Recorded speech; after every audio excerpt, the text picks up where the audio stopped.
Good morning, everyone. I'm John Carnegie. I'm Executive Director of the Voorhees Transportation Center here at Rutgers. Thank you all for your patience this morning. I understand that Clarelle DeGraffe, our keynote speaker, is arriving imminently. So we do have a couple of items of business to take care of just ahead of that, including welcoming remarks by Dean Stuart Shapiro and Bob Nolan, who's the director of the Voorhees Transportation Center. If you did not get a copy of your program, there is an electronic version available. You can scan the QR code on the door. Probably could scan it on the screen here if you'd like to have a connection to the electronic version. For anyone who doesn't know, bathrooms today are located sort of down the corridor through a set of double doors off to my left, your right, and they'll be on your right. We have a fairly long program today with a nice lunch break in between. We'll be providing lunch. I'm glad you were able to join us today. Without any further delay, I would like to ask Bob Nolan to come up and say a few welcoming words.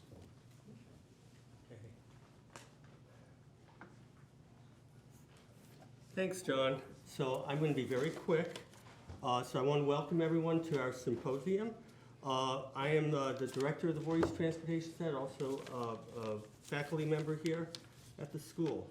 I do want to thank our sponsors, the Port Authority of New York and New Jersey, and New Jersey Transit, the New Jersey DOT Transit Initiative, Village Initiative, and the New Jersey chapter of the American Planning Association, all who have chipped in to help sponsor the day.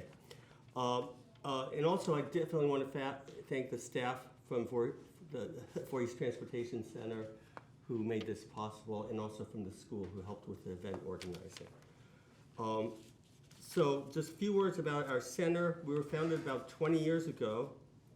Actually, I haven't updated this. It's 25 years ago now. I realized the last time I did this in person was before the pandemic. So it was founded by Alan Voorhees and his brother Ralph Voorhees. We're named after Alan, who was an international leader in city planning and transportation. And the Voorhees family has a long history of giving to Rutgers, and we also, their family also established the Ralph W. Voorhees Center for Civic Engagement here in the school in 2011. One thing I want to point out during one of our breaks, feel free to visit the fourth floor where we have a whole exhibit about Alan Voorhees and his firm, the whole history of their involvement with transportation planning over the last 50 years or so. So the Voorhees Transportation Center continues the tradition established by the Voorhees family, providing service to the state of New Jersey and beyond. Most of our research focuses on transportation policy, how cities and regions are shaped by that policy, including non-motorized travel, big focus on walking and cycling, and now micromobility, environmental issues, safety issues, transit-oriented development, which we'll hear about at this conference, at this symposium, social equity and public participation, as well as disability and access issues. If you go out here in the lobby, we have little posters kind of describing a lot of our main research areas. So before I begin, I want to turn over to Stuart Shapiro, who's our dean, and he'll say a few words about the school.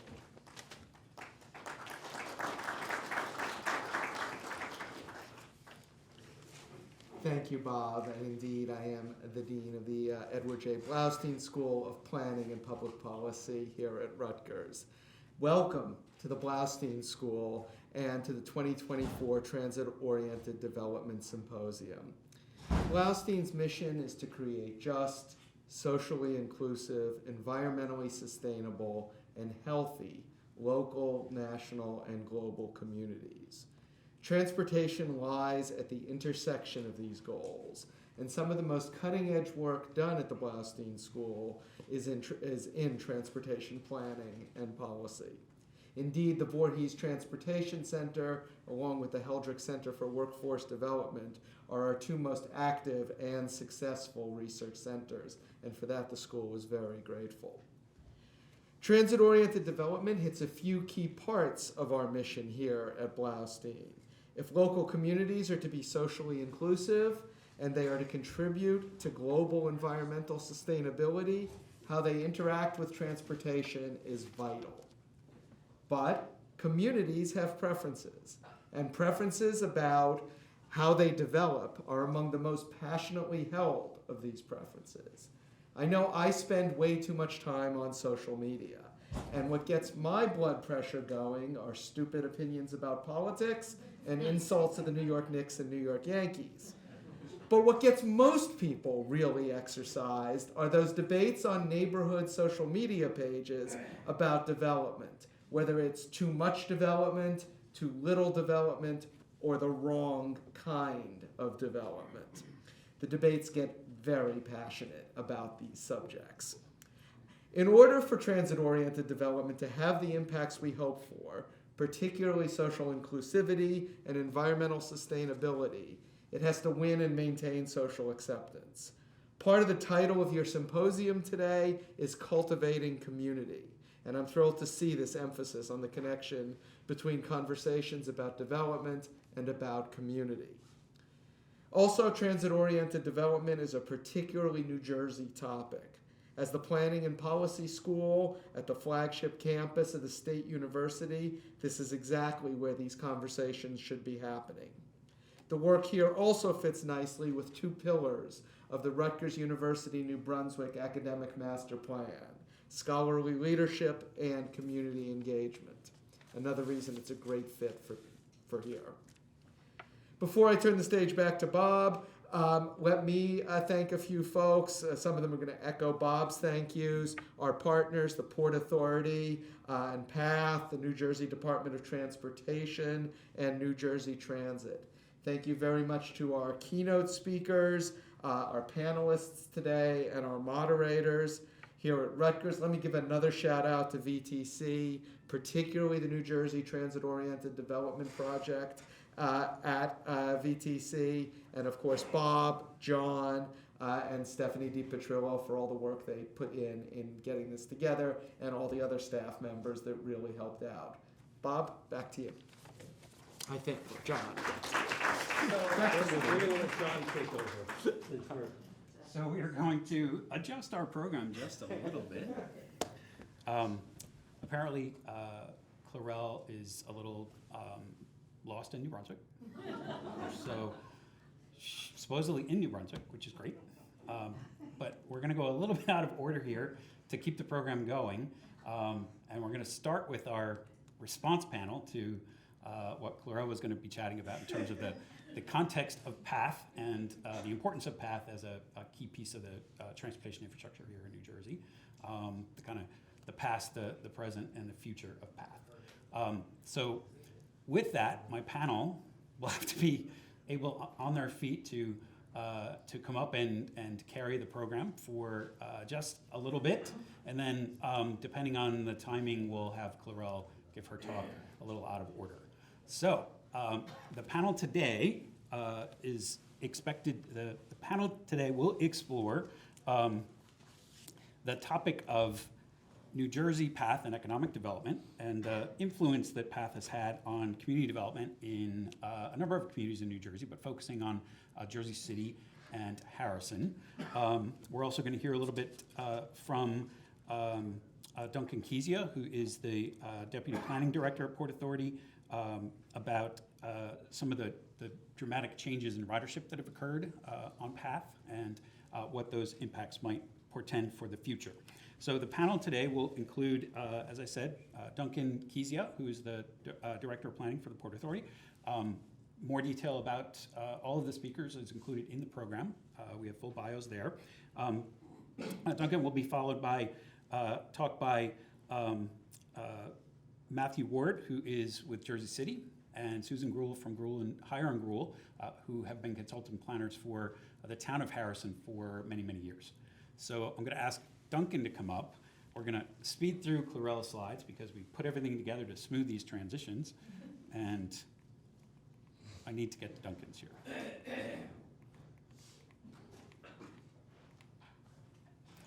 There's our panel.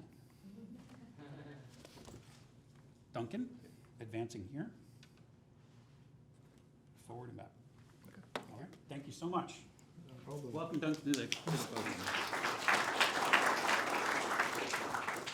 So thank you very much for welcoming us here today. Apologies for the issue with Clarelle's arrival, but I'll try and do the best I can to speak on some of the work the Port Authority is doing and PATH specifically.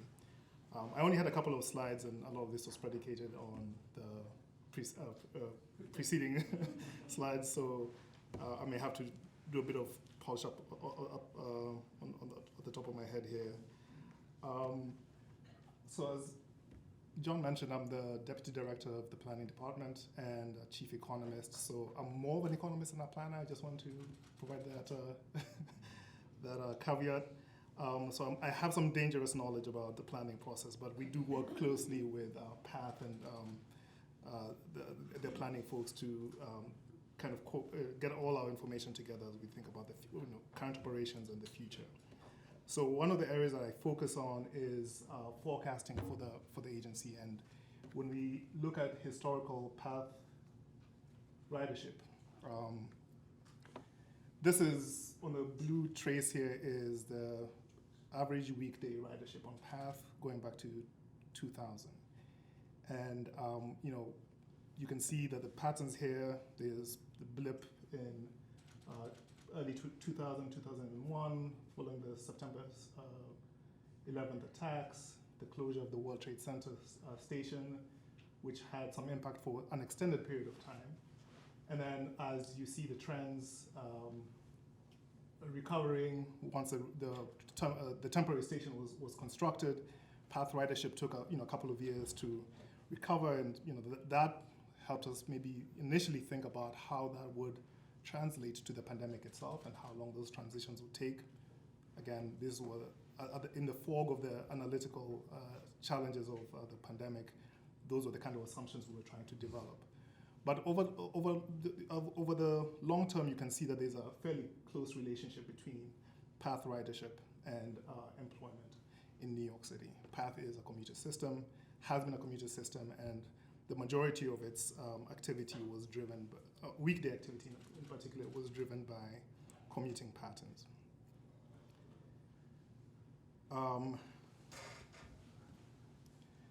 So given that, we're trying to understand post-pandemic what, this is a snapshot before the pandemic, and when we think about the kind of patterns we'd seen around that time, the population growth in Hudson County between 2010 and 2019 outstripped the population growth in the Port Authority region in general. This has been a phenomenon that we have seen. Prior to that, there was a similar swing of population to Brooklyn. I live in Brooklyn, so I kind of saw that transition myself. But I think in more recent years, we've seen a swing to Hudson County. And in particular, we've seen a convergence on the corridor around the PATH stations. And so what this chart here is showing is the change in median home values over time, over the last 10 years prior to the pandemic. And you can see it traces a fairly clear pattern of strong medium home ownership value growth in that corridor around the stations, the PATH stations in the corridor. Some of this may have been due to the fact that especially around the waterfront, there was a lot of new development that may have been part of the reason you see that kind of surge in prices.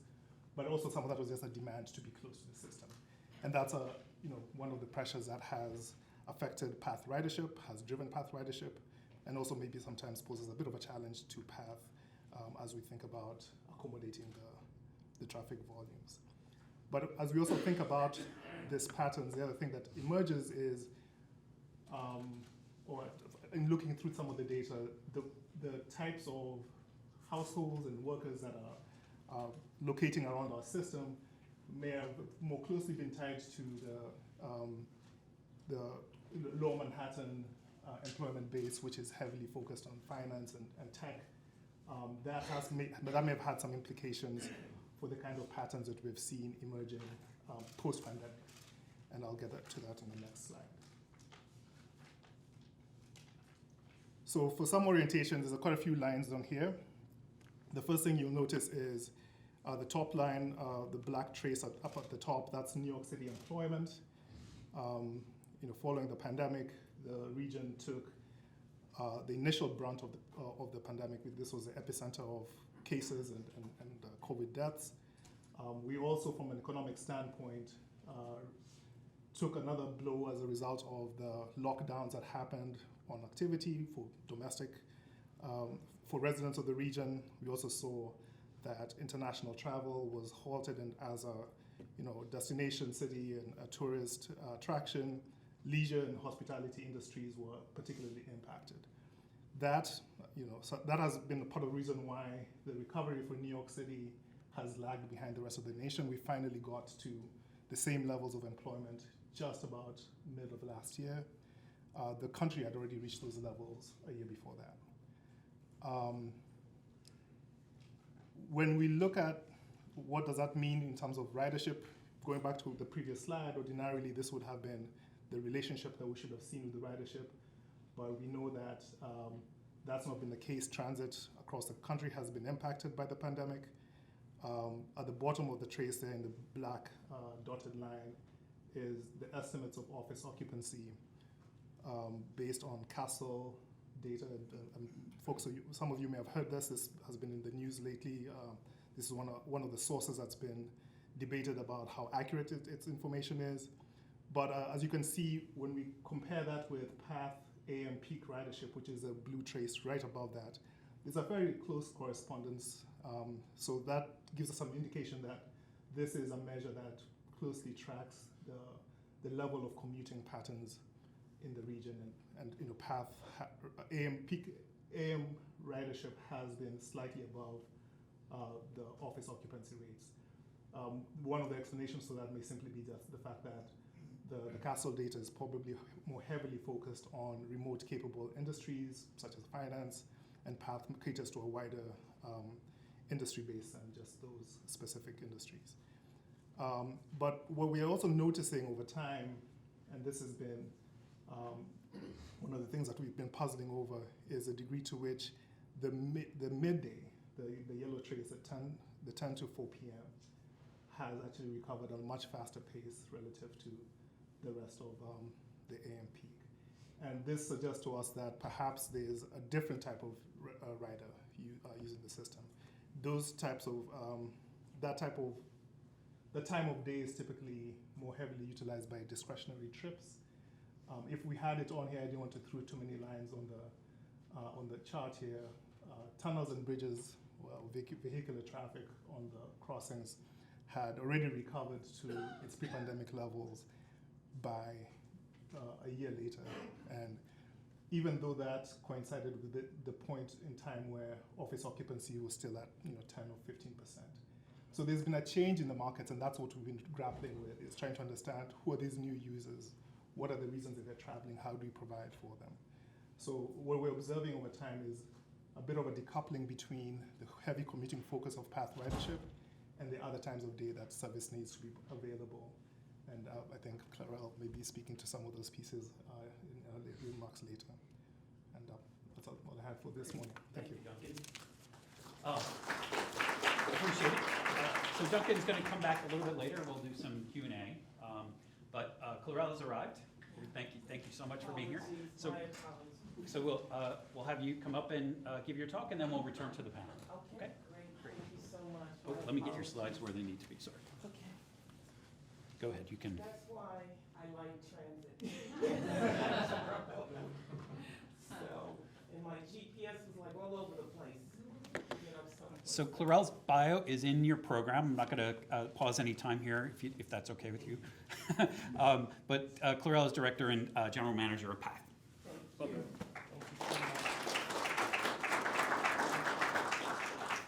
Okay, so. Slides there. Okay. That's the other one. So good morning, everybody. Good morning, students. Good morning, academia. Good morning, everyone in the room. So again, my name is Clarelle DeGraffe. I'm the Director and General Manager of PATH. And I've had that distinction. Actually, I made 5 years this past March, which is just an exciting time period for me. First woman director of PATH, and just really enjoying the honor and just the privilege of being able to lead about 1,200 people. So it's an amazing experience for me. So a little bit about myself. I don't throw anything at me. I'm a graduate of Stevens, Stevens Institute of Technology from Hoboken.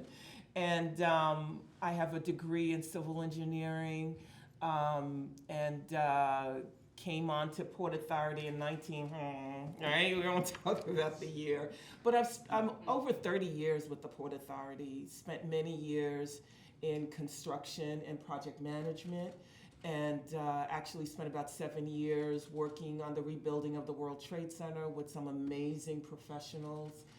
It was definitely an amazing experience. It was different for the Port Authority. That project was different like never before. Talking about economic rebuilding and looking to find ways, because it was literally a black hole. And the whole downtown area shut down, as many of you could remember. And everybody was, emotionally distraught. Professionals just kind of caved in and really poured everything that we had into the rebuilding of that World Trade Center. And now that downtown area is alive, not only for commercial business, but also for residential. And it's just an amazing accomplishment as many of us look at it and just say, wow, and it took a long time. But just, a lot of wonderful experiences, in the Port Authority. I worked for several bosses that just really mentored me, along the way, and just really gave me amazing opportunities for increasing responsibility.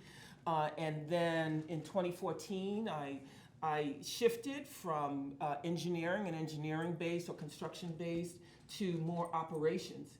And at first it was kind of weird, but what I found was I began to really enjoy it. It was a little scary because you want to hold on to being an engineer, but it was a little scary. But what I realized is I could take all of that I had learned over the years and really utilize it and get to see it every day and really make a difference in the riders' lives every day. And it was a wonderful experience for me as an owner now of PATH, and just being able to not build and move on as engineers and construction managers and project managers do, but actually you're the owner. So really had that opportunity to really make a difference every day in people's lives. So I love that every day.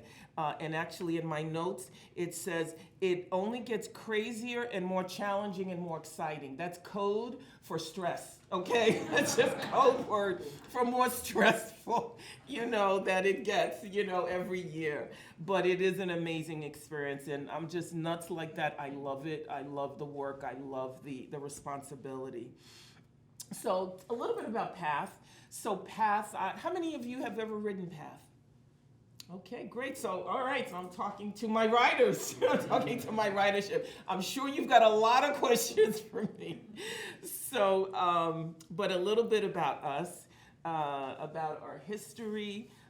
We are the 5th busiest commuter railroad in the country, if you can imagine that, and the 2nd densest in this New York City region, in the nation, actually, 2nd only to New York City Transit. So if you can imagine that. We are a little railroad. Do I see my friend back there, Curvy? Hi, Curvy. We are a small railroad, 13 miles, but we move a lot of people. As those of you that have ridden PATH know, we move a lot of people over a short, short mileage. Unlike, New York City Transit that has miles and miles, we're 13 miles of revenue service. 46 miles when you include all our yards and when you go back and forth. So that is a lot of area, but in relative to our sister agencies, New Jersey Transit, New York City Transit, Long Island Railroad, it's a very small area, and we move as many people as Long Island Railroad. It's a lot of people. So we serve about 5 towns, 4 in New Jersey, Jersey City, Harrison, and Newark. We have 13 stations, and as well as 2 areas in New York, Lower Manhattan, World Trade Center, and we also go into Midtown Manhattan. PATH is old, about 116 years old. In 1908, of course, it was owned by Hudson and Manhattan Railroad. Actually, we can go to, I'm probably talking even, oh, sorry. I Yeah, can do no it. wonder. No, that's just okay, I was waiting. So, like I said, 5th busiest, we have 13 stations, 7 in New Jersey, including 4 in Jersey City. We're regulated by the Federal Railroad Administration, and we are considered a Class 1 commuter railroad. Everybody thinks we're a subway. We behave like a subway because of our very short headways, so we behave like a subway. However, believe it or not, we are a commuter railroad, similar to like a New Jersey Transit or a Long Island Railroad. We also operate 24 hours a day. The Federal Railroad Administration, or the FRA, they have oversight over us so that to ensure and that we are in compliance with all the very strict safety regulations, and we have a very good relationship with that organization. And like I said, our system covers 13 miles of revenue service and 46 miles of track. Our ridership is rebounding, as Duncan said. We're probably in the 60-65% area, but what we're seeing is the new pattern.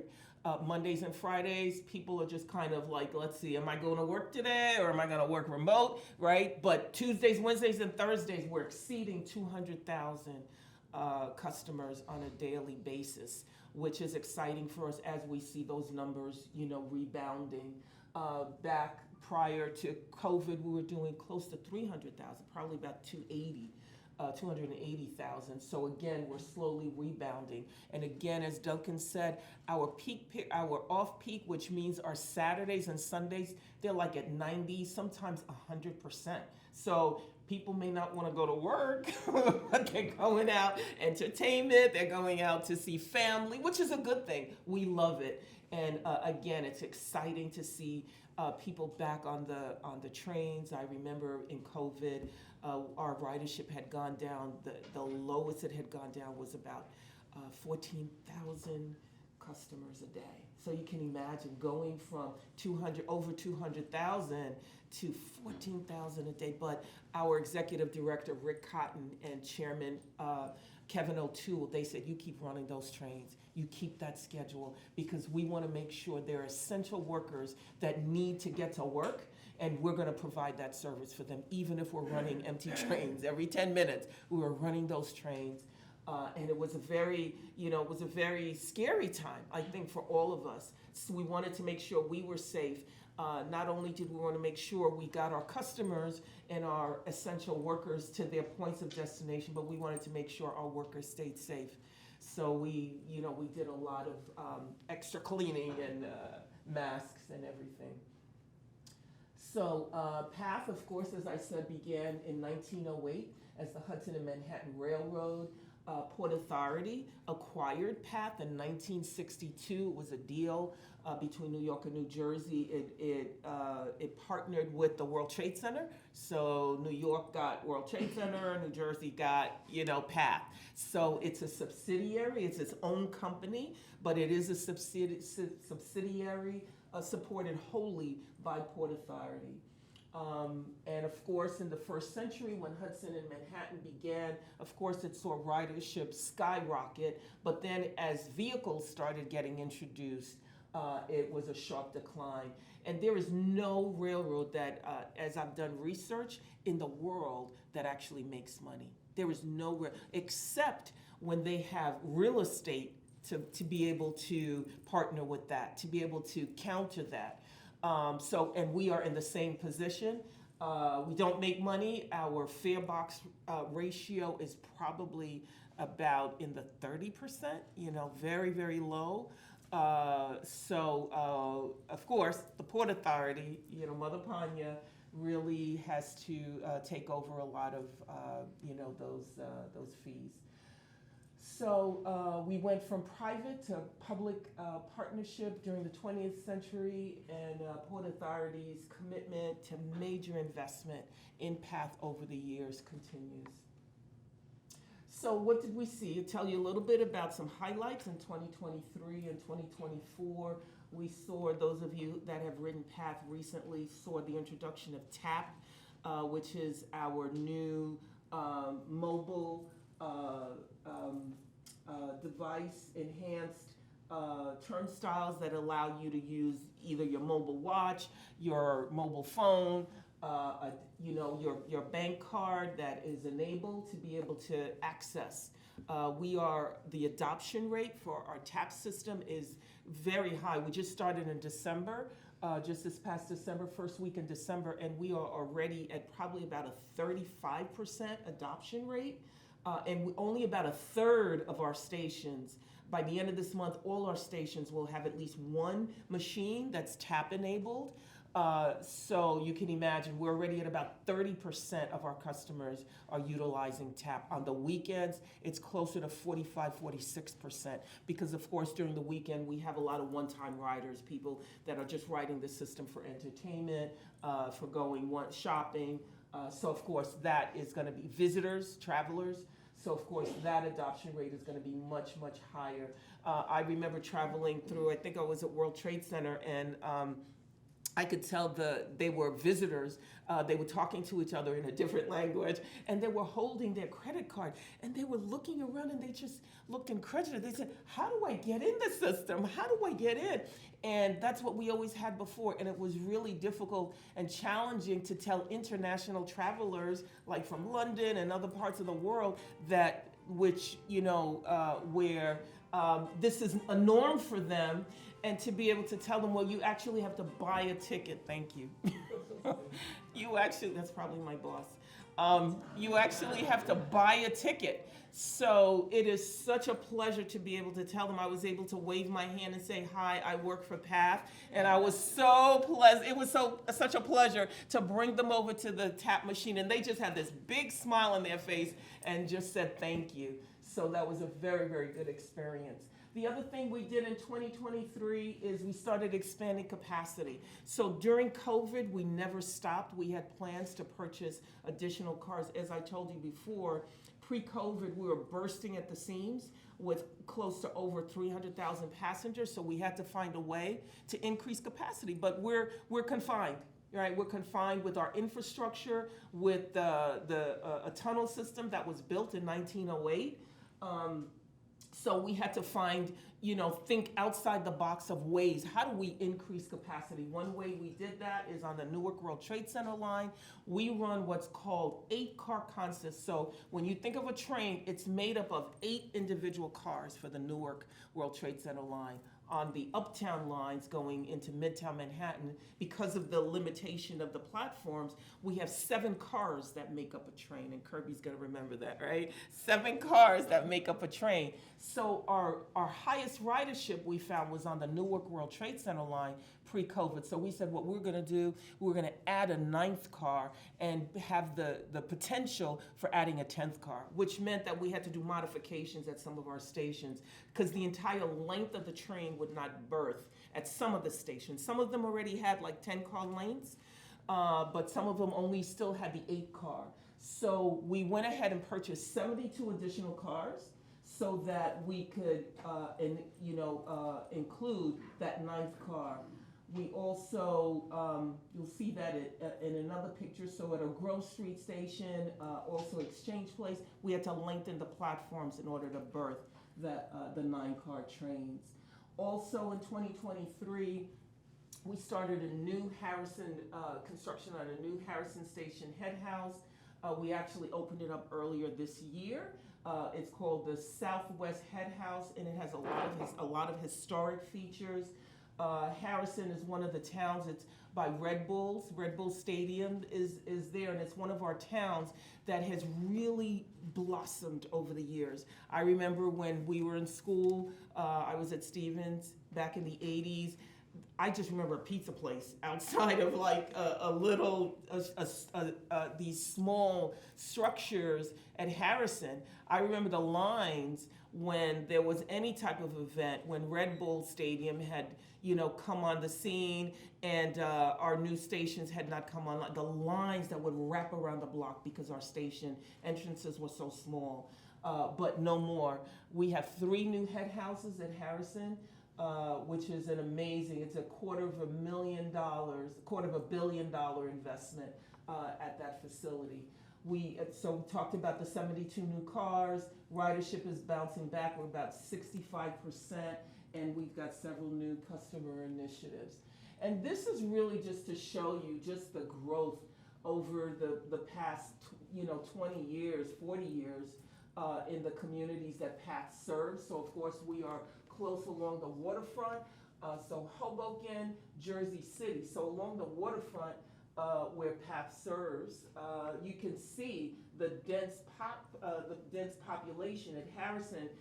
Over the past 40 years, you've seen a 60% growth. Jersey City, 76%. When I look outside my window in 2014, I used to be able to see One World Trade Center. I used to be able to, with no obstruction. I used to be able to see the Statue of Liberty, no obstruction. Now there are high rises going all around me, and our offices are right at Journal Square, which is our PATH's headquarters. So there is just an amazing growth spurt along this waterfront line in Jersey City, and you can see how densely populated it is as you get closer to the waterfront and access to PATH. As a matter of fact, most of the realtors use PATH in order to incite customers to buy their property, because they'll say minutes to Manhattan via PATH or minutes to PATH. So, and I'm sure a lot of you have seen those ads. So again, you're really talking about an economic engine that's really helping the growth of these communities. And that's what you can see, redevelopment all along PATH in Hoboken area, Harrison in the middle, and of course, I believe that's Jersey City on the other side. Challenges and opportunities. So we've responded by, as I said, lengthening platforms at our Grove Street and Exchange Place station to handle 9-car berthing. And again, that increase in capacity will help to reduce crowding on trains and handle as our ridership comes back. We've spent $16.7 million at our Grove Street station.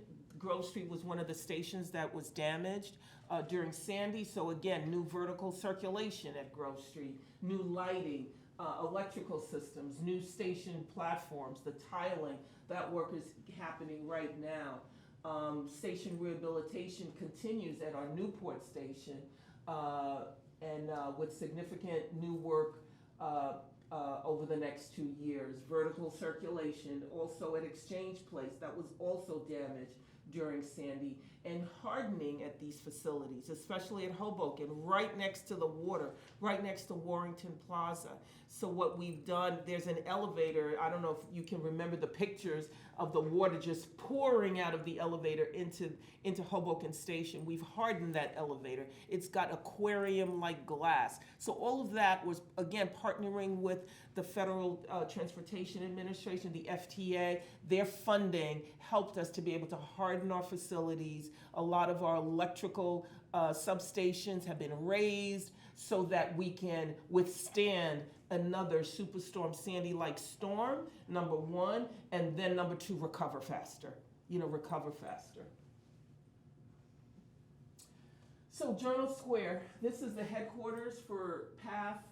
Again, developers, continue to advertise transit access, major residential expansion in and around Journal Square, economic development at Journal Square. It's becoming a cultural, commercial project such as the Pompidou, some of you may have heard of, and also the renovation of the Lowe's Theater. Journal Square has always been the hub of Journal. This is our building here. This is PATH's building. We used to be the tallest building in this area. I used to be able to, so you can imagine how my view is obstructed now. We used to be, Kirby, remember, we used to be the tallest building. We were the highest point in Jersey City. Now we're dwarfed by multiple, behind it, you don't see it, but on the other side is another. There are 3 of these on this side, they're building. The high rises are coming all over. And this is, and again, Journal Square has always been the hub it's always been the hub of Jersey City. And what you're seeing is some of these pictures below. The one second to the left is the Pompidou. It's an old PSE&G building. They are going to be, so it's also now, not only is it, are the residential towers coming up, but they're also looking to create a cultural arts center around Journal Square. How cool is that? Path access right to there. All you do is you cross the street. That Pompidou Center will be steps away from Path, steps away. The Lowe's Theater that's being renovated, it's across the street from Path. So again, this is really going to be just such an amazing area as a revitalization of the Journal Square area, the central point of Jersey City.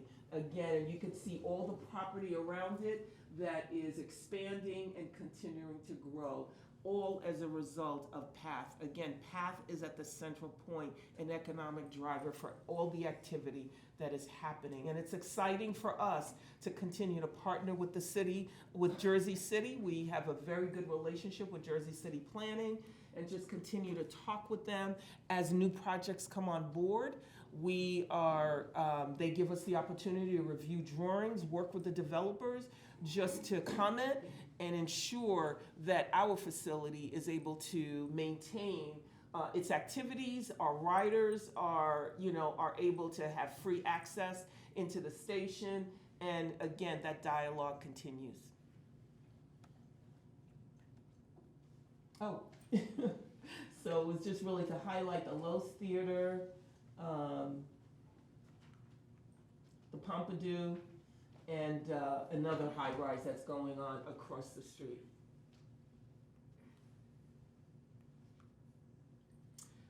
So PATH Harrison redevelopment, as I said before, it's a $250 million investment in a modern transit hub at Harrison facility.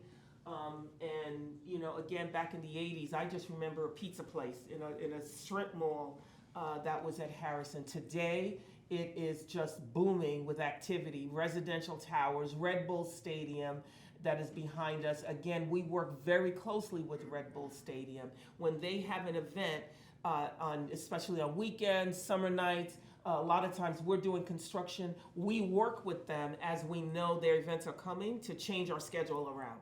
So that you can imagine the stakeholders are growing with the introduction of the real estate and also of the commercial business that's happening at Harrison and also at Jersey City.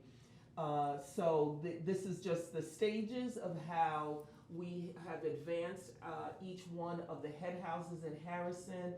And Harrison, again, it opened to the public in 1936.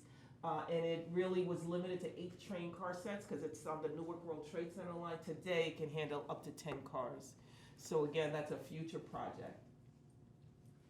And this is what it looks like. It was an FTA-funded project because that particular station was damaged by Superstorm Sandy. We opened this up I believe it was in February. In February of this year, it was completed and opened. We had an opening with the mayor and several local stakeholders, and it's a key addition to the town of Harrison. 2024, 2025. As we look forward, what else is happening at PATH? We have our newest initiative, which is called PATH Forward, and it is a program. It's a $430 million program where the Port Authority again is going to be investing in the infrastructure of PATH, and this time in the tracks and also car stabilization program, upgrade to stations, its infrastructure.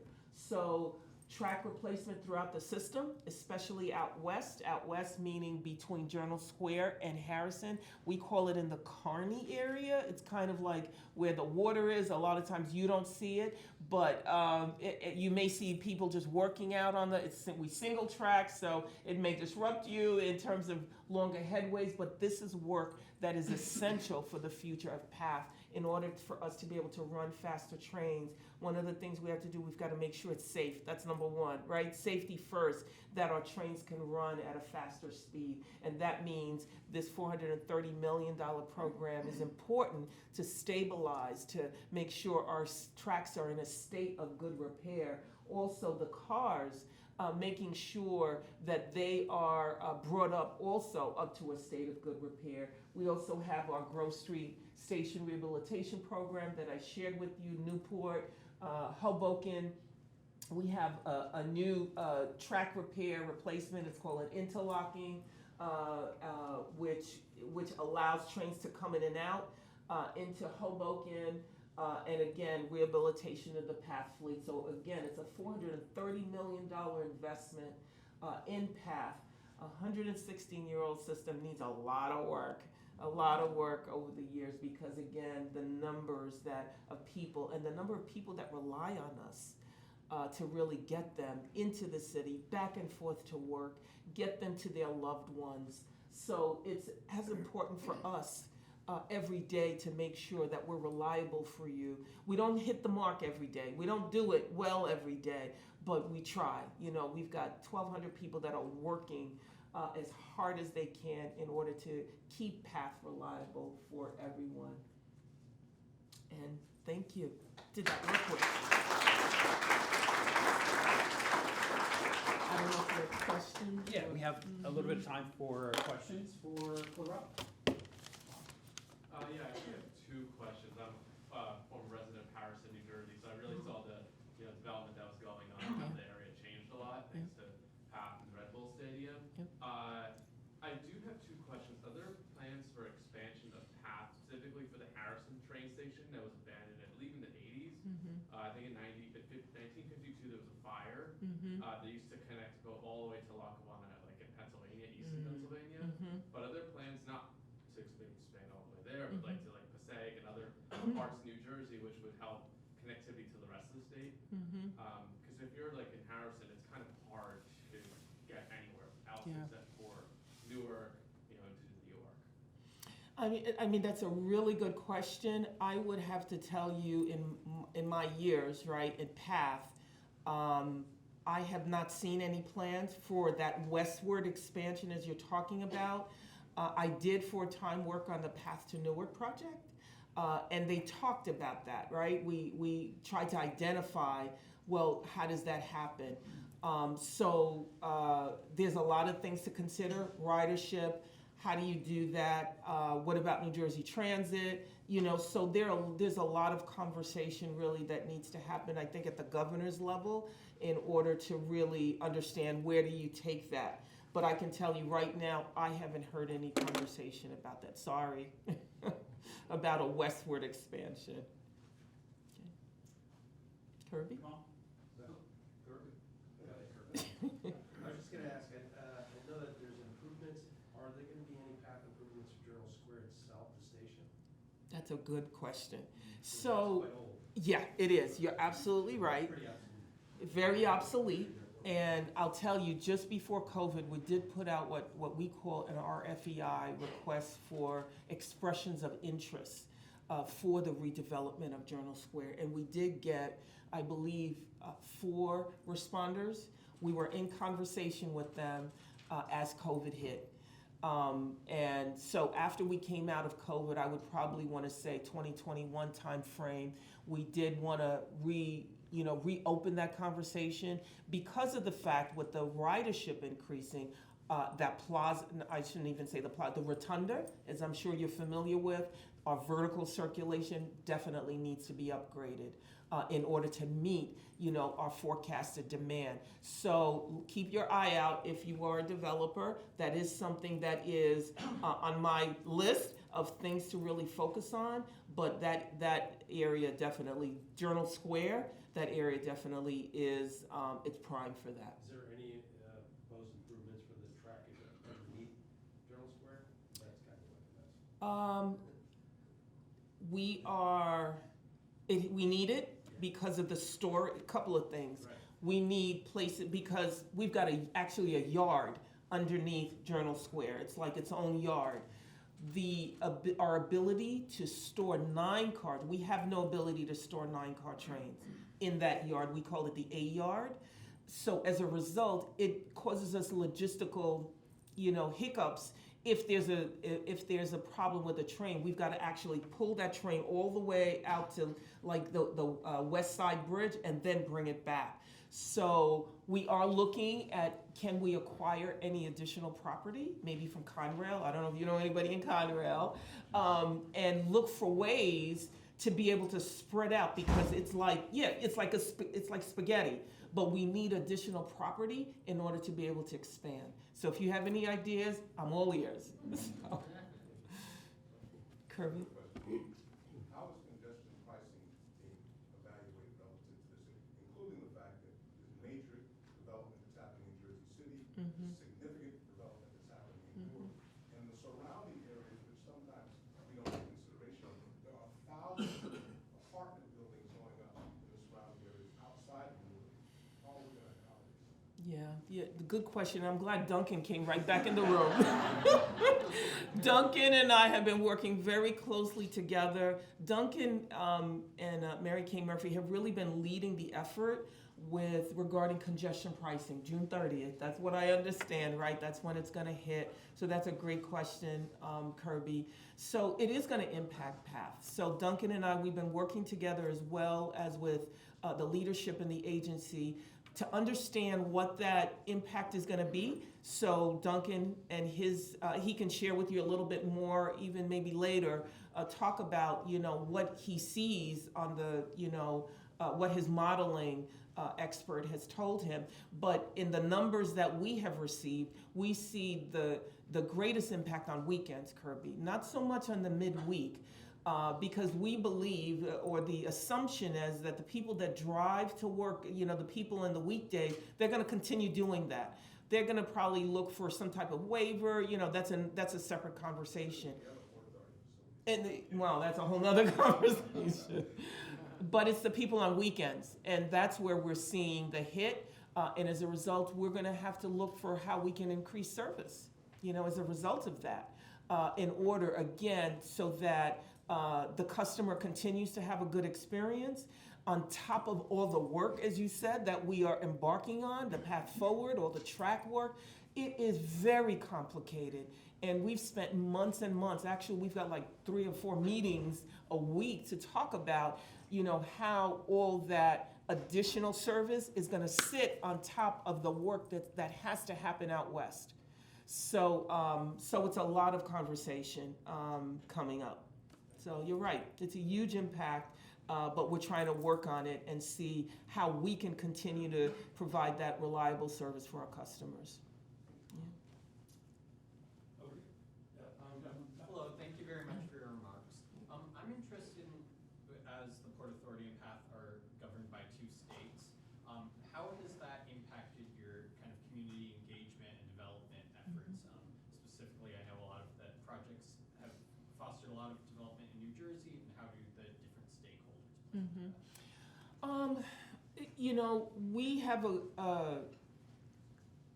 a department within the Port Authority we call it GoCore, but it's Government and Community Affairs, Community Relations, that we work hand in hand and make sure that every project that we bring forward, for instance, the Path Forward project, very important project, not only to PATH, but its impact on the customers is going to reverberate up to, let's say, the councilman within Jersey City, which it did, the governor, Mayor Fulop, the mayor, Mayor Fulop. So what we try and do is stay ahead of that and have those conversations through our Government and Community Relations Office.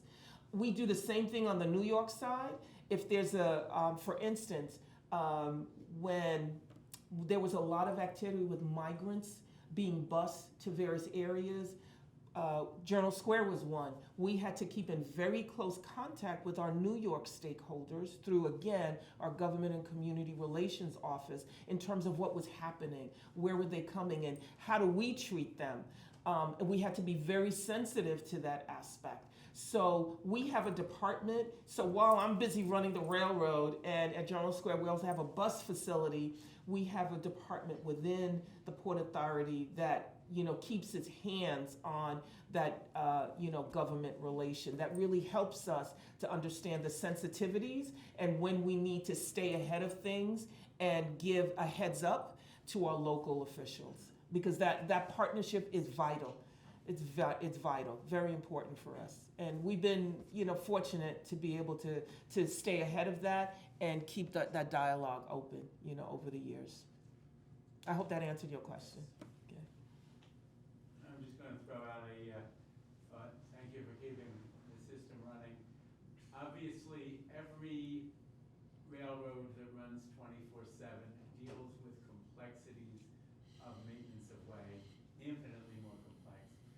And I'm going to assert that the increased off-peak, especially weekend ridership, creates a need to look at other models. I mean, squeezing, I won't bother to say, it took me an hour to get from World Trade to Newark Saturday. And I understand exactly what you need to be doing out Yep. there. But you cram another 5,000 people in that hour on the system, and it's not going to work. You mean from congestion pricing? No, it's from congestion pricing primarily, as well as your Okay. trend. There's no Okay. reason to think that your trend of weekend ridership is going to ease. Okay. Well, I apologize that it took you that long. It's very complicated, and I'll tell you a little bit why. We have 2 tracks out west, right? So I'm sure you see, because you called it maintenance away, so I can hear you have some knowledge, about track infrastructure. We have 2 tracks out west, so that take you between Journal Square and Newark. And that's where the work is happening, right in between. And it's challenging because of the fact that we know the impact that it has on our customers. We've kind of kicked the can down the road. But at some point, you've got to bite the bullet.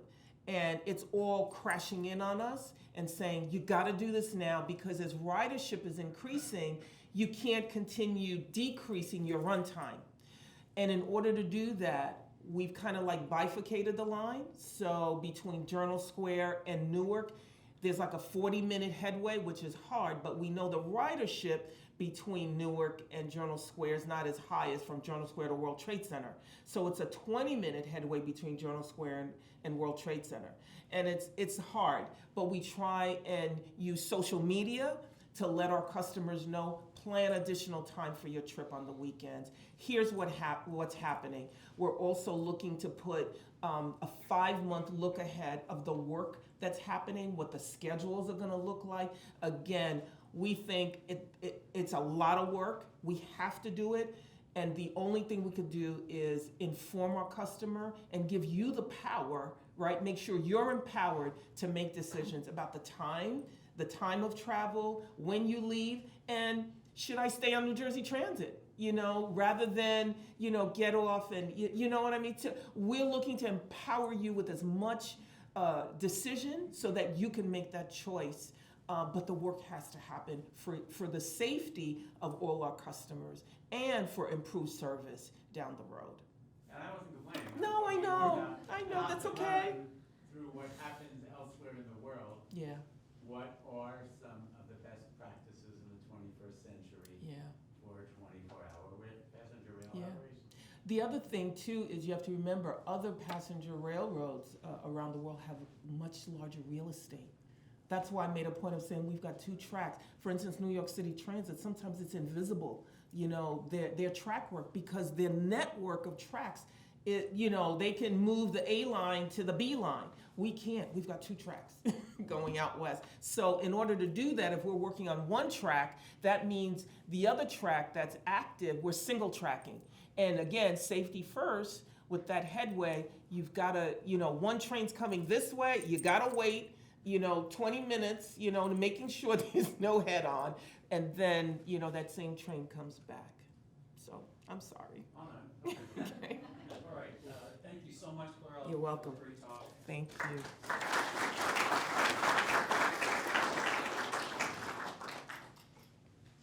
You're welcome to stay, although I'm sure you're very, very busy.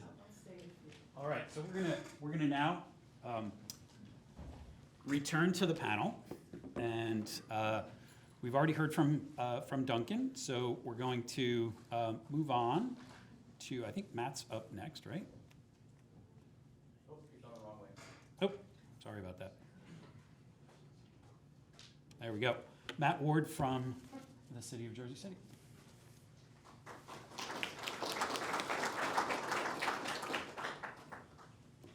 Someone's phone? No? Someone's phone? Oh, sorry, thank you. Sure. All right, thank you, Duncan. Thank you, Clarelle, John, everyone here today. It's actually very nice to be back in this room. This is actually where I met my wife, which is pretty funny, about 14 years ago, or actually 16 years ago. All right, so my name is Matthew Ward. I'm a supervising planner at the City Planning Office in Jersey City. And very happy to be here for this is the guy, for Cultivating Community, Commerce, and Transit-Oriented Development. So with that topic, I wanted to focus on placemaking and as the nexus for creating that community commerce in transit-oriented areas. Jersey City, it's rapidly growing. It's the second largest city in New Jersey with almost 300,000 residents. It's growing more dense. Over the last 10 years, Jersey City grew more dense than any other city, over 100,000 people in the country. And it's a multimodal city. It's very transit-oriented. We have, as stated, we have 4 PATH stations. We have about 15 light rail stations. We have, counting the ones that are next to Hoboken, which are actually in Jersey City. We have 1 bus terminal at Journal Square. We also have self-operated, city-operated paratransit called the VIA. We have City Bike. We have miles and miles of bike lanes, protected bike lanes too. And that shows. So we have an amazing amount of people that use any of those modes to really get to where they need to go via public transit. So 49% of our citizens use public transit on their daily commute. We also have an immense amount of development activity in Jersey City. In 2022, we actually saw one of our largest years ever. We approved, before the planning board, 13,500 units, which was a 51% increase from the year prior. And if you look, very interestingly, we're seeing actually a major decrease in the last year, where we only approved around 4,000, or just under 4,000. And you see that our applications may have stayed the same. A lot of that actually is because of some other things that have come into play, like cannabis. We've actually been seeing a lot of applications for things like that, and just some smaller projects in general. I guess it's worth noting as well, we also are very racially diverse and culturally diverse. We are roughly 20 to 30% Hispanic, Latino, Asian, white, and black. We're actually majority Asian city. I think we're one of the largest cities in America that are majority Asian, accounting for the Latino population being cultural. All right, so housing policy is transportation policy, is climate policy. You can put these in any order, and this statement still works.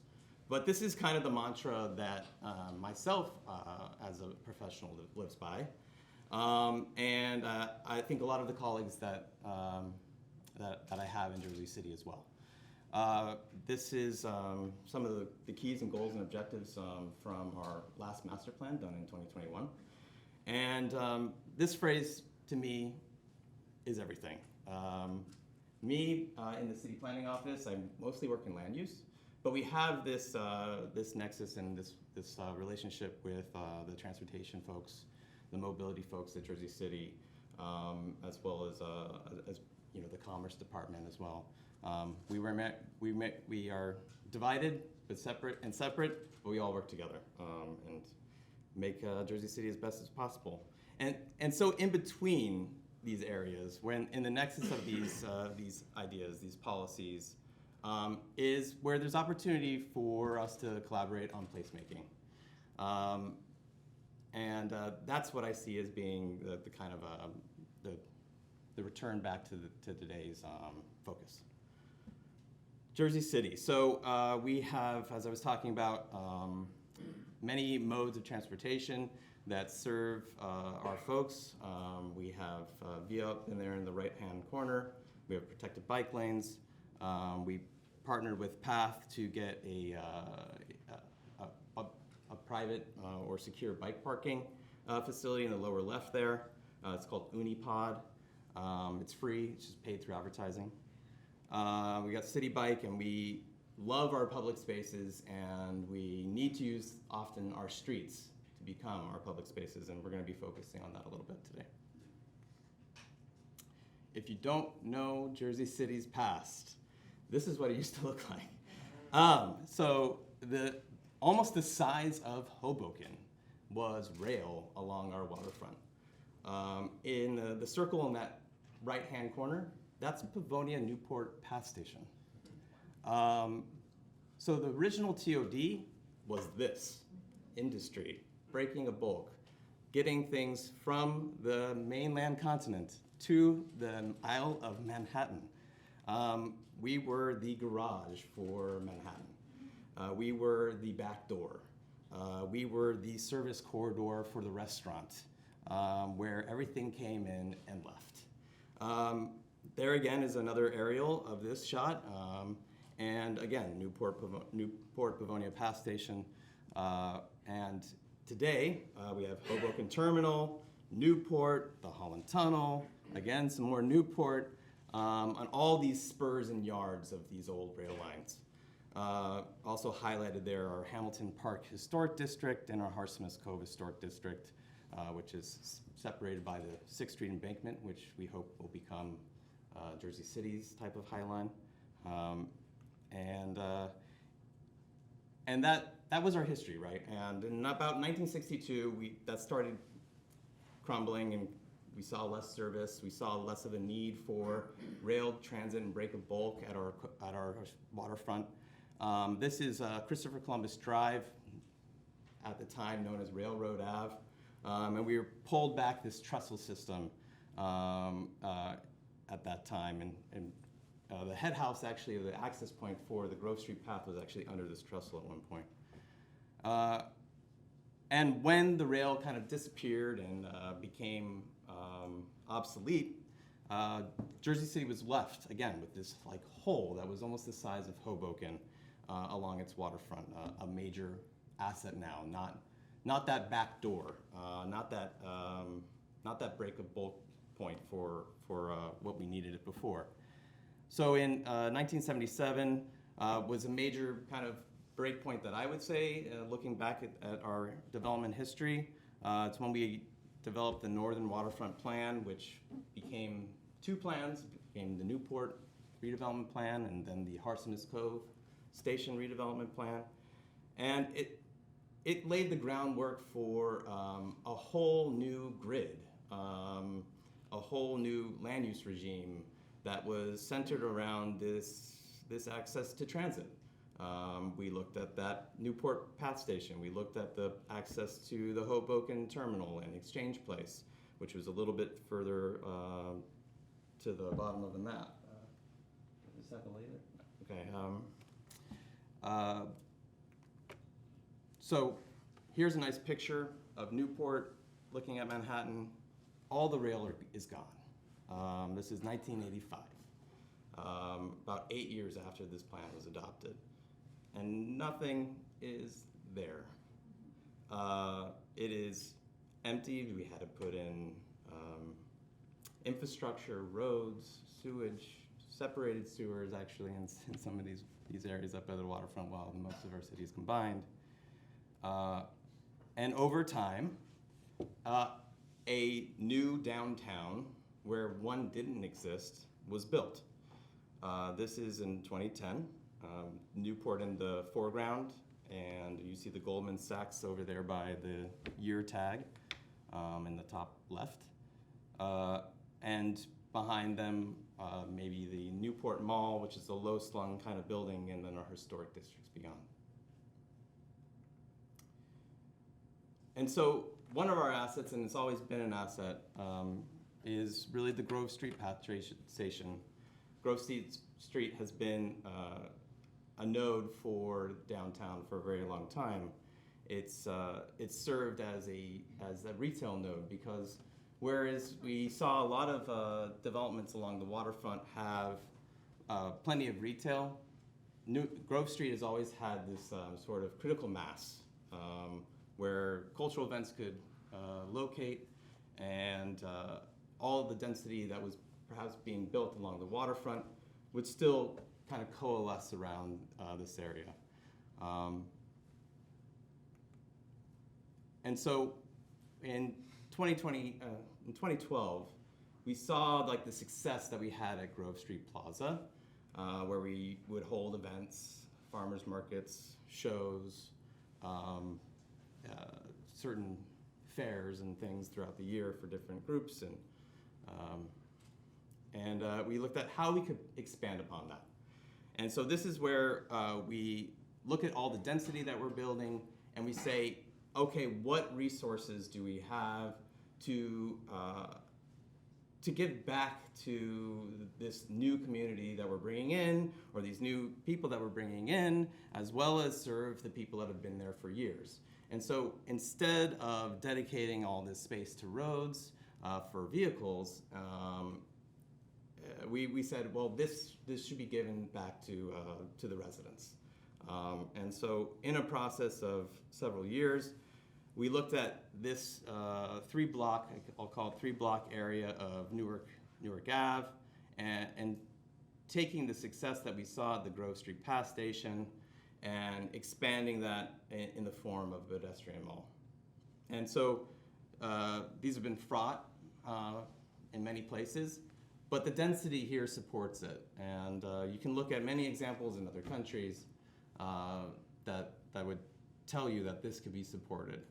And we have the density to do so, where it didn't maybe work in other places. So before we jumped all in, we did a proof of concept. We just painted the road green. We closed it at the first block, and it saw a lot of success. And then about 5 years later, we raised the funds to make a permanent investment in it, and we went through the work of overhauling this space into a public pedestrian mall. And today it's very successful. It's very nice. I encourage you, if you haven't been there, to visit it. And it's still growing. We have done 2 phases. There used to be a road that still was considered crucial for cross traffic, but it has since been closed.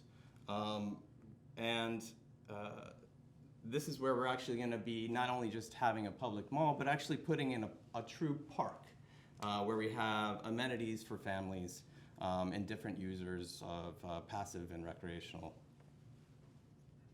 And that's something going on right now. So there's so much of the story of Jersey City in those last sort of 30 years or 40 years has been the waterfront. But since then, since 2008 really, a lot of focus has been given back to Journal Square, our historic,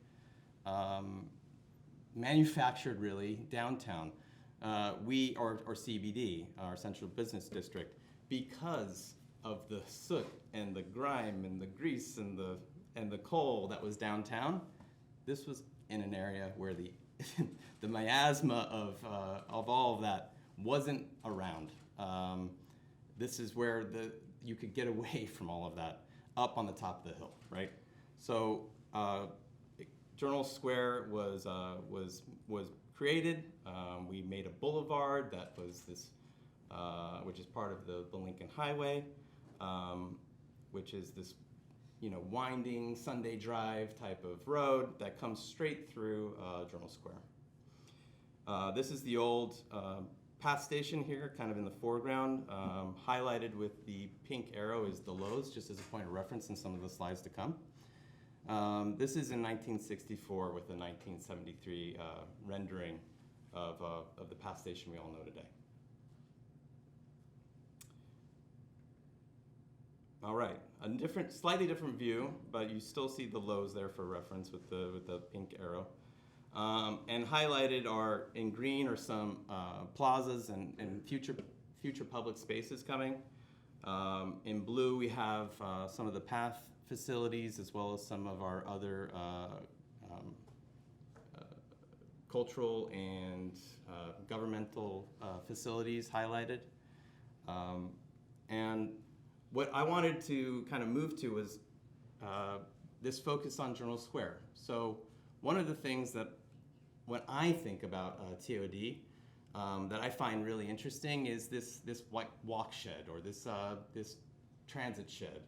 And one of the things that I've liked to talk about with colleagues in my office is, well, TOD, sure, we have our tallest buildings right on the PATH block.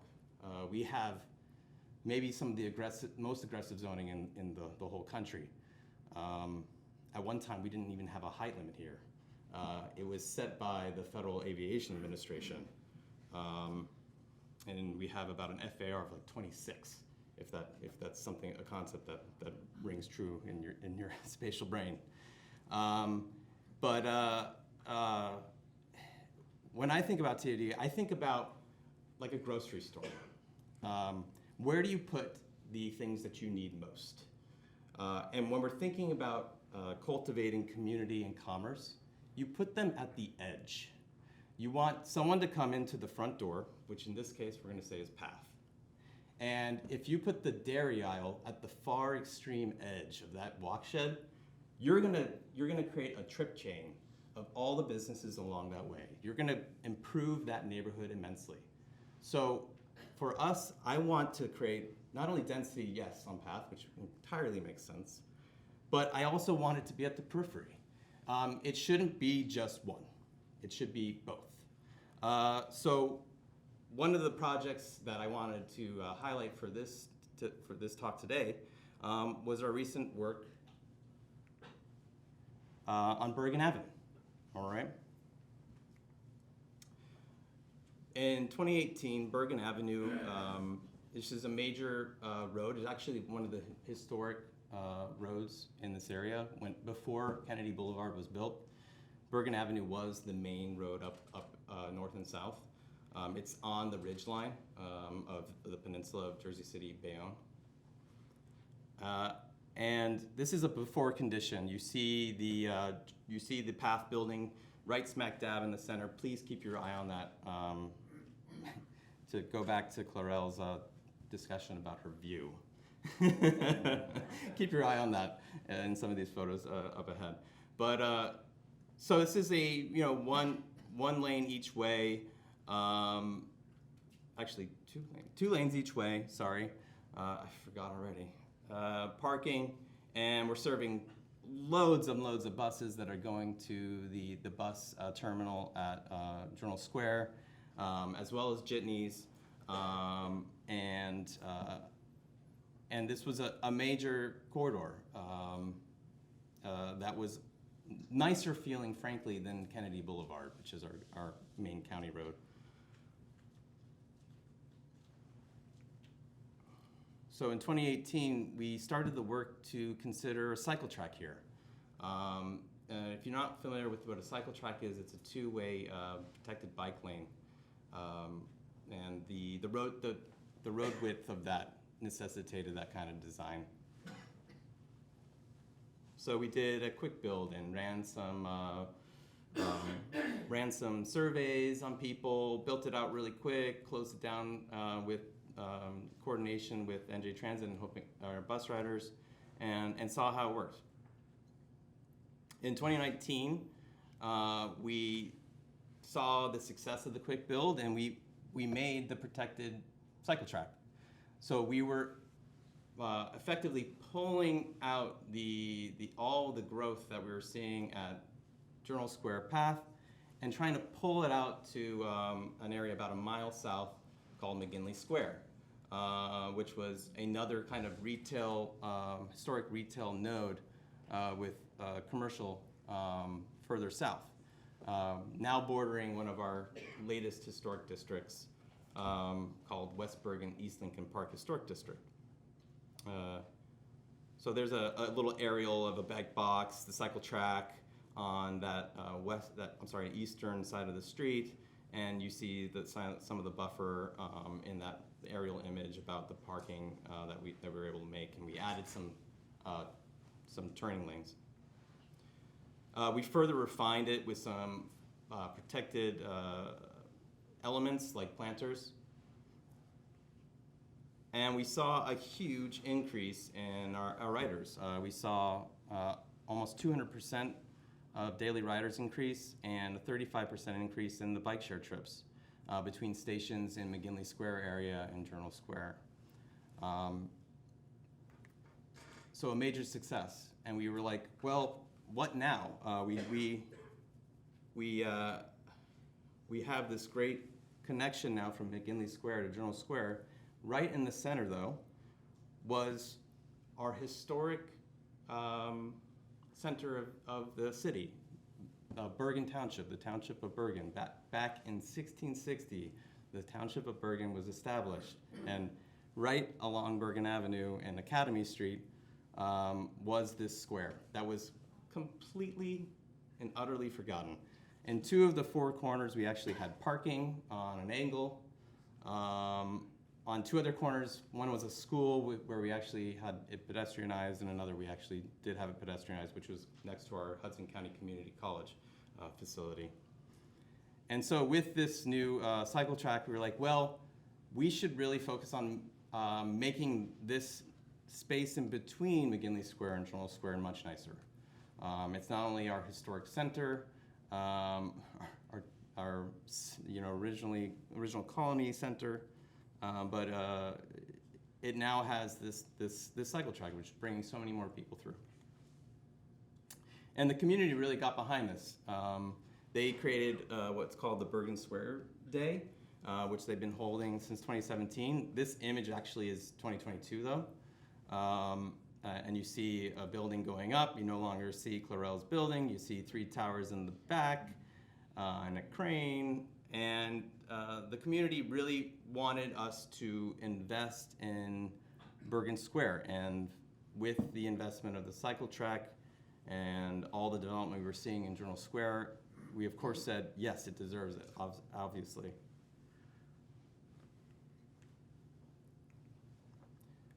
All right, so here was a design in 2022 for Bergen Square. In the center there, you kind of see like a millstone type of design on what's going to be a raised intersection.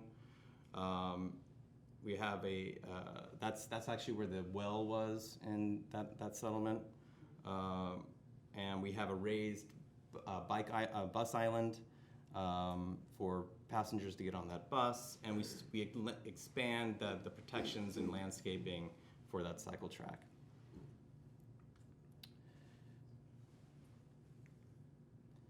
And here's some work that's being done. That building that was just concrete before is now in glass. There's some more work to be done. The supermarket didn't like losing that parking, but they ultimately capitulated, and what I've heard anecdotally is that their business has gone up. And here's an image of March 2024 of it now complete. But, you know, placemaking has happened all over the city, and it's happened in many, many waves. And I'm almost done. So here's Newport Green. We have, back in one of those, harkening back to one of those images I showed you where there was rail. Now there's parks, there's waterfront, there's these beaches where people like to come. At our exchange place, which used to be, it was a Tiger-funded bus surface bus depot. We've now pedestrianized most of it and updated very recently. And it was open, I think, in 2023. It just opened with a playground and a new kind of quiet space for the Kisia Memorial, as well as it's right there with PATH. And in Journal Square, going back to Journal Square, we're working with the county to create Courthouse Park. Journal Square is one of our least green spaces in the city. And lastly, thank you.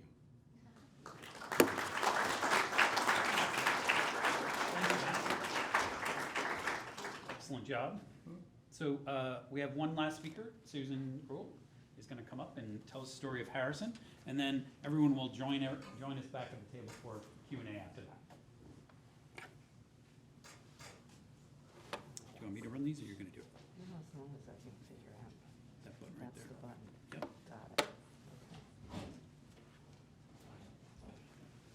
it. Thank you, everyone. It's great to be here. My name is Susan Gruhl. I'm a partner in the planning consulting firm of Higher Gruhl & Associates, and we have been involved in the town of Harrison, I won't say since the very beginning, because you'll see that was industrial, but which I'll get into. And when you look at what we put together, what I put together for this, and what Matt put together, it's very similar, and they're very parallel events that occurred historically. Obviously, Harrison is much smaller than Jersey City, but it had the same kind of historical evolution as such. So, I have, as anyone that we just put this together just to show where the PATH station, New Jersey Transit stations were in terms of the region. And there's Harrison up there, PATH. By the way, just as an aside, someone asked about New Jersey Transit and going west. And one of the recommendations that has been in the Harrison Waterfront redevelopment plan since the very beginning was to reopen the New Jersey Transit Station, which was closed, I guess, in the 80s. It was well before I was there, near Route 280. And so we are trying to work that into reinforcing the mass transit. So here we are. Again, historically, what was the area beforehand? This part of Harrison, 250 acres. What was it before? It was once called the Beehive of Industry. You had 90,000 people coming in to work in Harrison. There were all kinds of manufacturers, Edison Lamp Works, Otis Elevator, Crucible Steel, Worthington Pump and Machinery, and as the same with Jersey City and many industrial communities throughout the country, the Northeast. Manufacturing declined in the late 20th century, and in order to adapt to changing trends in the decline, what did Harrison do? Harrison decided that they were going to look at statutory redevelopment. Here are just some of the photos of some of the different industries, similar to Jersey City in terms of what occurred. There were a lot of rail sidings that traversed the area to be able to accommodate these industries. I just love this photo. Look at the women with their hairstyles, similar to today in a certain way. Okay, so this is an aerial. As I was saying, this is an aerial. As you see, it's the southern part of Harrison a significant portion of the town, 250 acres. It was designated an area in need of redevelopment in 1997. And the one thing about utilizing redevelopment, revitalization, economic development kind of approach, it takes a while. It doesn't happen overnight. As you can see, this has been going on for 25 years, and you need a lot of policymakers locally that understand it's not going to happen overnight, and you just kind of have to grin and bear it and move forward. So that's really important. The first redevelopment plan was adopted in 1998. Since then, which is not unusual, evolving market, a lot of evolving things occur that you have to go along and change plans to be able to address those trends. PATH Station, as you see with the little blue train, is located in the core of the redevelopment area and really created the incentive to be able to redevelop this area and take advantage of mass transit. So the long-term vision was it would again become a hive of activity, but in the form of a vibrant TOD, mixed-use walkable community. That was the original vision in 1998 and continues to be the vision. This is just an example of a streetscape that's existing now. And one of the aspects of it, when you had an industrial area, you had to come up with a street network that worked as well. And then again, that's part of that walkable community, TOD. How did it relate to the PATH station? How did you get around? Because there was nothing. There were just these old, abandoned manufacturing facilities with no street network. So these are the key components of the plan. Again, TOD, retail, restaurants, higher density housing, drive less, and utilize transit options. And it was also just another aspect of this is buses are important here as well.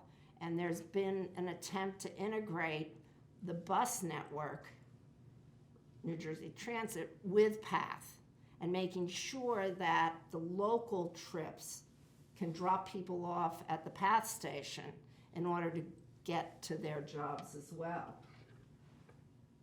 2 hotels have been constructed, and interestingly, when we first did, this is just an aside, when we first did in 1998 the original redevelopment plan, we had as a sub a market, real estate market firm that helped us to determine what was going to go first, what was going to go second. Interestingly, they said hotels would be the last thing that would be developed. And lo and behold, the Hampton Inn was the first. And the Element, time goes quickly, but I think it was about 5 years ago. And then, of course, we have the Red Bull Arena and the soccer stadium. And that is great. It does provide challenges in order to how do you integrate that in, particularly when you have traffic and parking. So that was one aspect that is still being addressed, but it certainly is a positive aspect and an economic driver here. And there's obviously a lot of use of the PATH station to get to the stadium on event days. And the other major piece was a waterfront park and walkway along the Passaic River. We looked at the success of the Hudson River Walkway and said, wow, this is great. We can do this in Harrison along the walkway. So that has been incrementally developed. There also is about a 10-acre park that is being developed that used to be owned by PSE&G. And that also has been very much of an asset to the area. The open space, as Matt has talked about in Jersey City, important to have that green that people can go to. So we have the Red Bull Soccer Stadium that looks like it may be an outer space kind of look. The Element Hotel, which is right adjacent to the PATH station.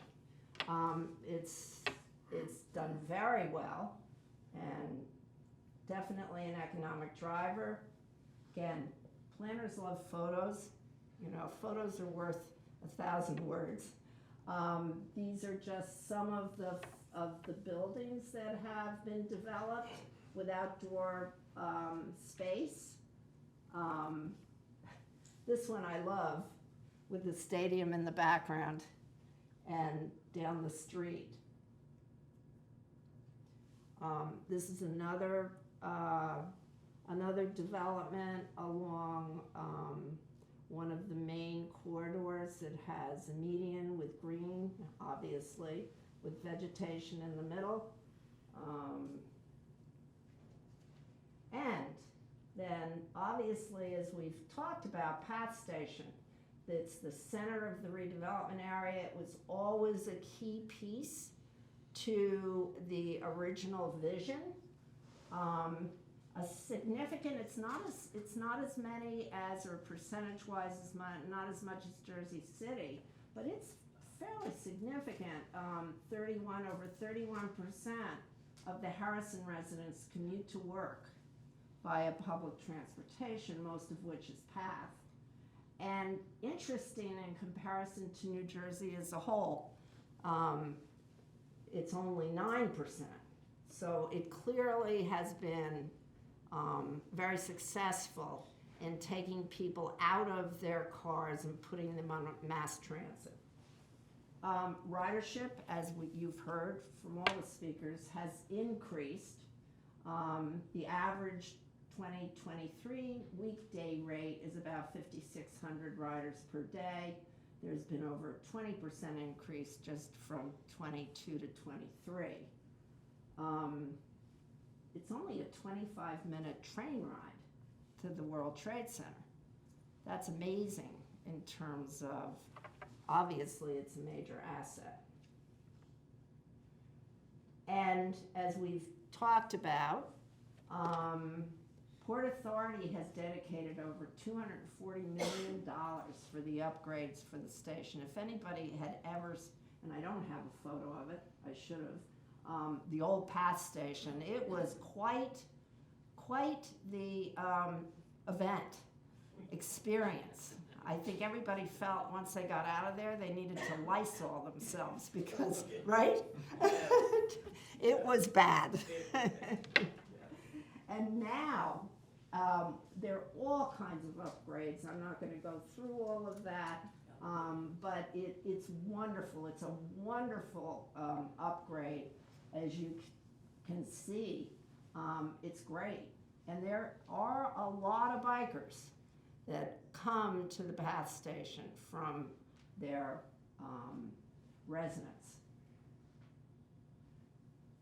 And I wanted to finish really with this development status.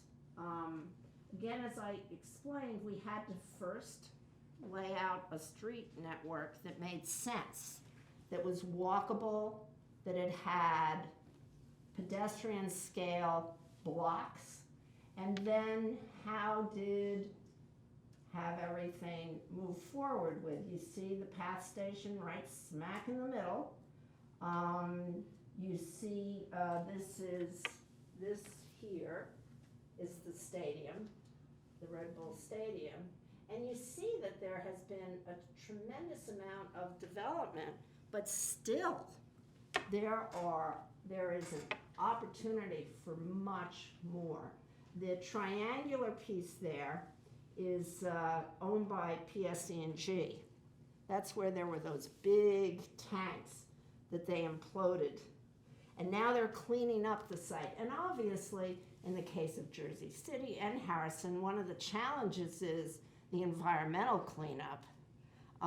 Because this was historically a manufacturing area where they threw everything in the ground, in the water. Who cared? They got rid of it. So we have a lot of planning board approvals. A lot has been constructed. But we have, this is what is the proposed building, which is really amazing. For the little town of Harrison, 19,000 people now from 2020.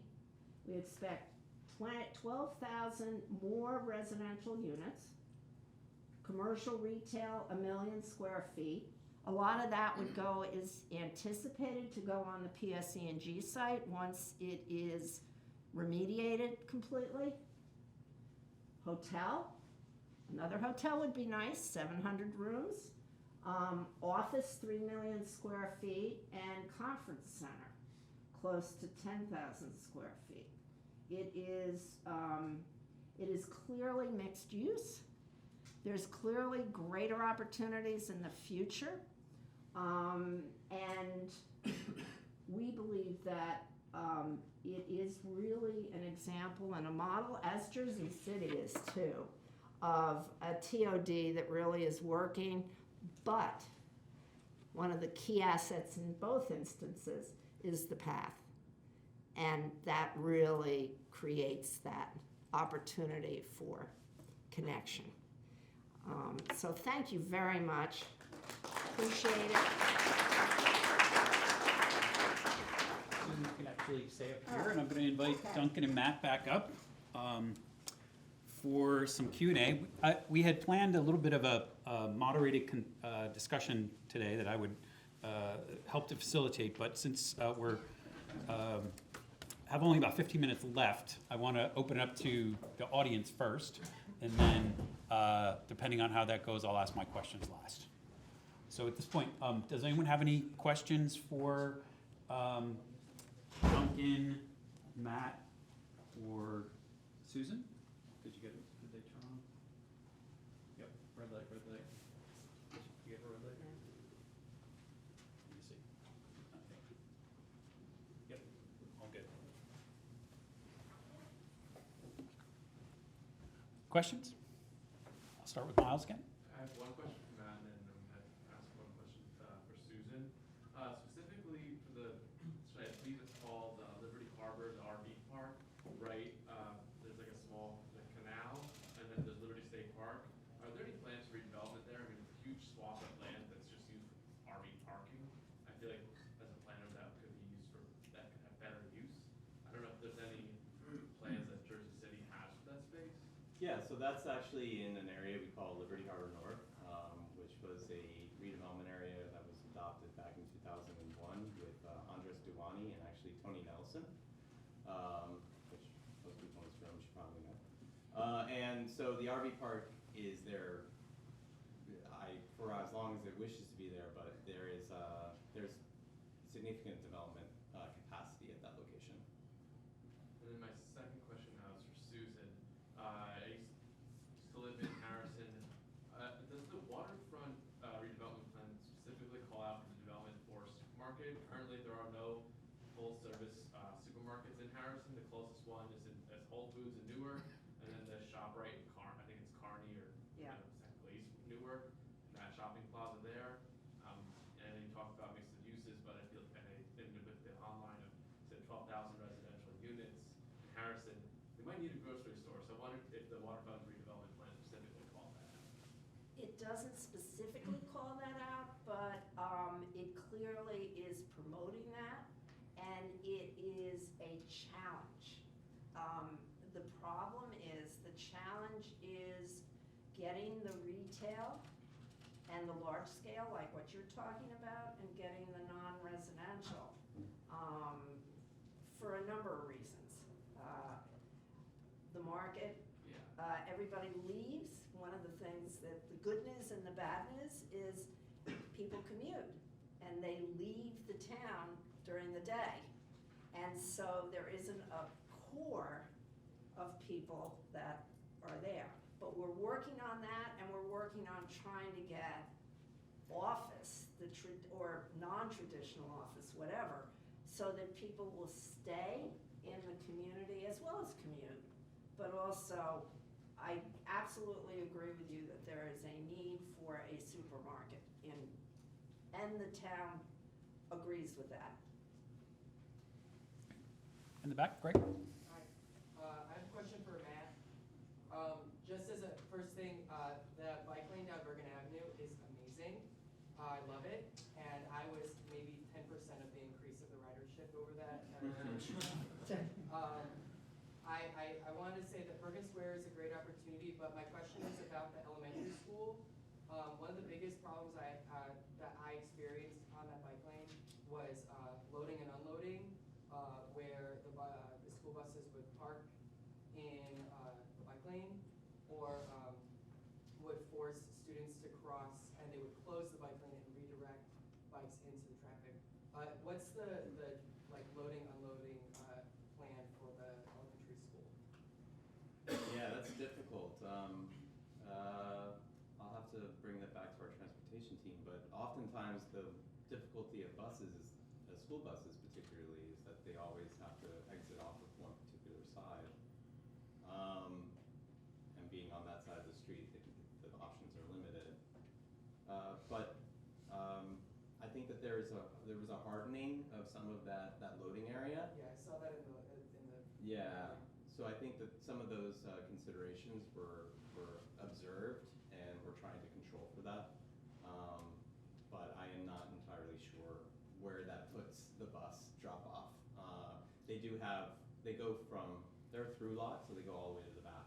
Perhaps it's on that street, but the cross street also has no parking lane. So and this is, among other things, it is a messy and dirty situation logistically sometimes to balance all competing needs of our roads. Most of them are just 60 feet wide in Jersey City. But we often just have to look for creative solutions. And I'm positive that the transportation team, which really is their purview, is probably taking those into consideration. Thank you. Okay, thanks. Over here?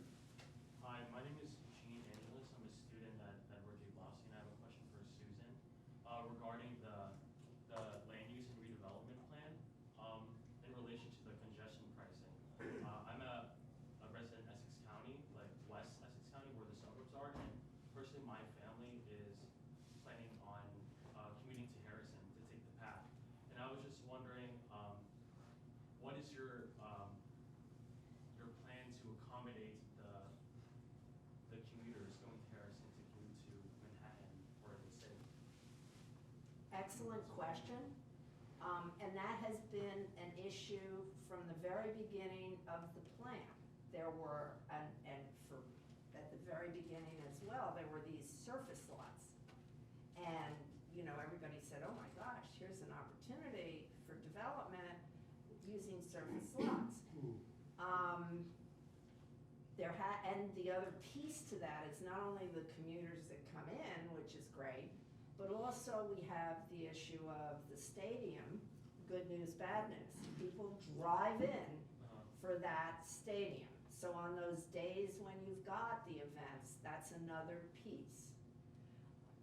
I don't know the answer. All I know is that we continue to discuss how to address that in a way that is reasonable, sustainable, the whole thing. There is a parking deck, there's one parking deck. Most of the developments have parking on their site, so that's a good thing. But there's still this issue of what do you do with all the commuters that come in? I don't know the answer. I hope maybe you can find with your studies here and that you can kind of think of some solutions. Thank you so much. Kamal? I have two questions. One